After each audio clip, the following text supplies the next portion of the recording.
একদিকে ছিল জার্মানি, তুরস্ক, অস্ট্রিয়া, আর অপরদিকে ছিল ফ্রান্স, ইংল্যান্ড, জাপান সহ আরো অনেক দেশ। শুরু হলো প্রথম বিশ্বযুদ্ধ।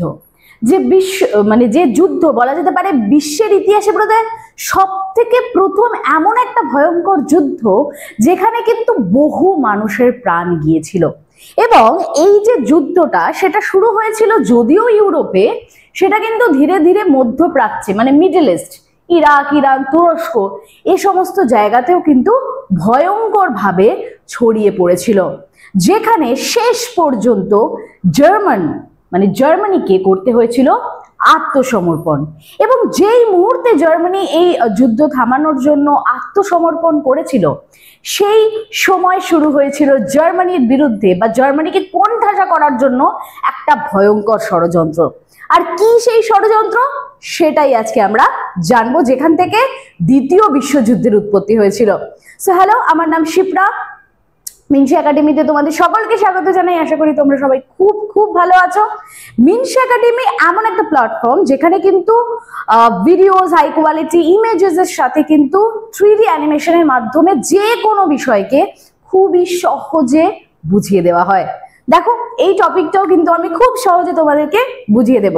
তো চলো শুরু করা যাক। সো বেসিক্যালি এই যে প্রথম বিশ্বযুদ্ধ, এটাকে আটকাতে হবে, বন্ধ করতে হবে। এবং শেষ পর্যন্ত 4 বছর এই যুদ্ধ চলার পর দেখা গেল যে জার্মানি কিন্তু আত্মসমর্পণ করলো ফাইনালি, যে ভাই আমাদের দ্বারা আর হচ্ছে না, আমরা আত্মসমর্পণ করলাম। সেই সময় যে মুহূর্তে জার্মানি আত্মসমর্পণ করলো, সেই সময় কিন্তু এই যে দেখছো ফ্রান্সের এই প্যারিস, ঠিক আছে, প্যারিসের যে ভার্সাই নগরী, সেখানে কিন্তু করা হলো ভার্সাই চুক্তি। ভার্সাই চুক্তি যদি ছোট কথায় বলতে চাই, তাহলে ভার্সাই চুক্তি মানে হচ্ছে শান্তি চুক্তি, যে চুক্তির মাধ্যমে পুরো বিশ্বে এই যুদ্ধের পর একটা শান্তির আবহাওয়া তৈরি করার একটা চুক্তি আর কি করা হয়েছিল। এবার আমরা দেখে নিই যে সেই চুক্তিতে কারা কারা মেন হেড হিসেবে কাজ করেছিল। কারা কারা ছিল?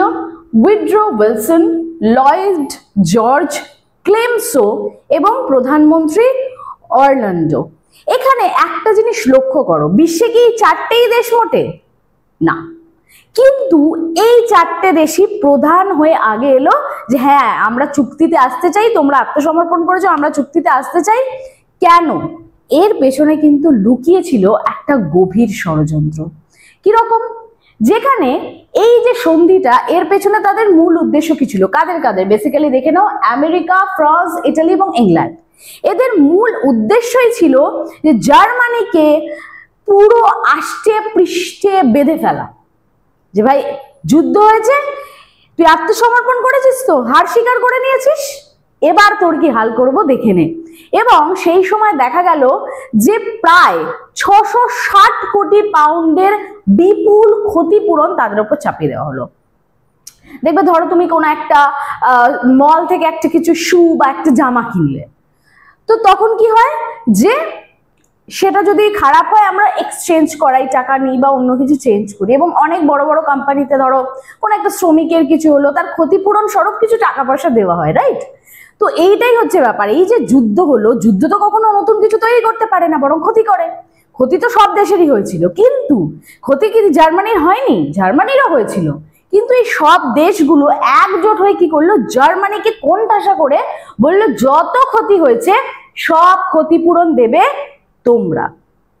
মানে জার্মানির সাথে এবার একটা কোল্ড ওয়ার যাকে বলে শুরু হলো। এতদিন তো সামনাসামনি হচ্ছিল, এবার টাকা পয়সার দিক থেকে কি কি হয়েছিল, কি কি চাপিয়ে দেওয়া হয়েছিল ক্ষতিপূরণের বোঝা, চলো দেখে নি। বলা হলো জার্মানির যে যুদ্ধ জাহাজগুলো রয়েছে সেগুলো ইংল্যান্ডের হাতে সমর্পণ করে দিতে হবে, যে তোমাদের যত ভালো ভালো যুদ্ধ জাহাজ আছে সব দিয়ে দাও আমাদেরকে। এটা গেল প্রথম। দ্বিতীয় ক্ষেত্রে কি বলা হলো? ফ্রান্স বলল যে আমাদের যত কয়লা খনি আছে সেগুলোকে সব জার্মানি নষ্ট করে দিয়েছে, তাহলে এবার কি করতে হবে? আগামী 15 বছরের জন্য জার্মানির যত কয়লা খনি আছে সেগুলো আমরা নিজেদের আন্ডারে নিয়ে রাখবো। বোঝা গেল, ফ্রান্স নিয়ে নিল কয়লা খনি 15 বছরের জন্য। তারপরে কি হলো? ফ্রান্স, বেলজিয়াম, ইটালি এরা কি বললো? তোমাদের যত আকরিক জিনিসপত্র আছে, মানে ধরো লোহা, কয়লা, খনিজ দ্রব্য যা আছে, সেই সমস্ত জিনিসগুলো তোমরা আমাদেরকে দিয়ে দিতে বাধ্য থাকবে। তাহলে দেখা গেল যে ফ্রান্স, ইংল্যান্ড, জাপান এই যে মিত্র শক্তি তারা কি করছে, জার্মানির ওপরে সব চাপাচ্ছে। শুধু তাই নয়, এরা বললো যে যুদ্ধ তো থেমে গেছে, আমরা তো আবার ইন্ডাস্ট্রি, কলকারখানায় যেমন জামা কাপড় বানানো হয় এবং অন্যান্য জিনিস সেগুলো আমরা করতে চলেছি। সেক্ষেত্রে কি হবে, আমাদের যে জিনিসগুলো তৈরি হবে সেগুলো জার্মানির বাজারে আগে বিক্রি করা হবে। তাহলে জার্মানি ইন্ডাস্ট্রি বানাবে না, অধিকারই দিল না, বললো আমরা যা বানাবো সব তোমাদের বাজারে গিয়ে বিক্রি করবো আর সেগুলো তোমাদেরকে কিনতে হবে। মানে জার্মানি বিজনেস করে যে এবার একটু গ্রো করবে সেই ক্ষমতাও কিন্তু তাদেরকে মূলত দেওয়া হলো না। শুধু তাই নয়, তাদের যে দানিউব নদী রয়েছে, রাইন নদী, কিয়েল খাল, সব বললো আন্তর্জাতিক কন্ট্রোলে আনা হবে। ঠিক আছে, এই সমস্ত করে দেখা গেল যে ভার্সাই চুক্তির ফলাফলটা কি হলো। ভার্সাই চুক্তির ফলে এই যে চারটে দেশ যারা মূলত এই চুক্তিটা করেছিল, শান্তি চুক্তিটা, দেখা গেল যে এটা থেকে তোমারই কি মনে হচ্ছে যে জার্মানির প্রতি তারা ভীষণ আক্রমণাত্মক ছিল? তারা শুধুমাত্র জার্মানিকে কোণঠাসা আক্রমণ করার জন্যই এত কিছু তাদের থেকে করেছে? কারণ ক্ষতি যেমন এদের হয়েছে, ক্ষতি তো জার্মানিরও হয়েছে। তাহলে শুধু জার্মানিকেই কেন কোণঠাসা করা হলো? কারণ এরা একজোট হয়েছিল। বোঝা গেল? এবং এই বিষয় নিয়ে পরবর্তীকালেও আলোচনা হয়েছে, যেখানে ব্রিটিশ অর্থনীতিবিদ এম টেন্স বলেছেন যে এই যে প্রথম বিশ্বযুদ্ধ হলো তার একটি তীব্র সমালোচনা করেছেন। কিরকম ভাবে, যে এর আগে পর্যন্ত অর্থনীতিতে একটা বিশাল বড় কিন্তু চেঞ্জ দেখা গেল ইউরোপে, যেহেতু জার্মানি কে বিজনেস করতে দেওয়া হলো না এবং ইউরোপ সমস্ত কিছু জার্মানির ওপর চাপিয়ে দিল, ক্ষতিপূরণ চাইলো এই সেই, সেখানে দেখা গেল যে ইউরোপের যে দেশগুলো আছে সেগুলো আবার ধীরে ধীরে কি হলো, উন্নত হতে কিন্তু শুরু করে দিল। তাহলে দেখা গেল যে প্রথম বিশ্বযুদ্ধের ফলে ইউরোপীয় দেশগুলো যুক্ত হলো, যুদ্ধ হলো, ক্ষতি হলো, ক্ষতিপূরণ নিল, আলটিমেটলি তাদের কিন্তু কোনো ক্ষতি হলো না, ক্ষতি হলো জার্মানির, এদের কিন্তু কোনো উন্নতি হলো না সেই মুহূর্তে দাঁড়িয়ে, রাইট?